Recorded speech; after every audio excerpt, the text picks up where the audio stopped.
Montreal police strike in 1969, which was about a 20-hour window when the cops walked off the job in Montreal. And in that window, Montreal went crazy when the penalties associated with breaking the law were essentially zero. What happened? The streets turned into mayhem. So many banks were robbed over the course of that 22-hour window that all the banks had to shut down. People were shooting each other in the streets.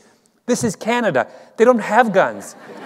They must have gone to America, gotten guns, brought them back over the border just so they could take advantage of this little window where there is no penalties whatsoever associated with breaking the law. People looked at that and they said, this is how you behave, how you get people to behave. You have to set the bar, the penalty bar, high enough.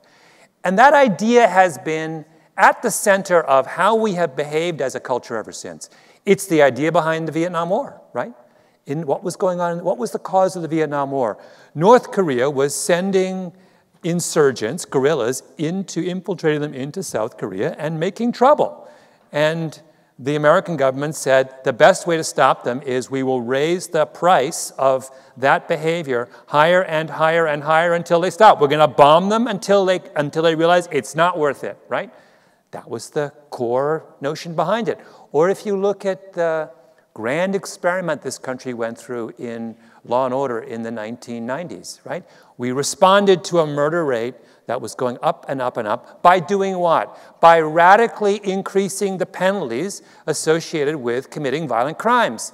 The poster child for this was California. California in 1993 enacted a 3 strikes law that was the most punitive law and order measure passed in the Western world in the 20th century. Basically, California said, we're going to double the jail time, mandatory prison time for your second felony, and for your third offense, you will go to jail 25 years to life, no questions asked, right? With the result that the prison population in California went like that, and California, by the end of the 1990s, had on a per capita basis 7 times more people in prison than Canada or countries in Western Europe, right? What was the theory behind that? Deterrence.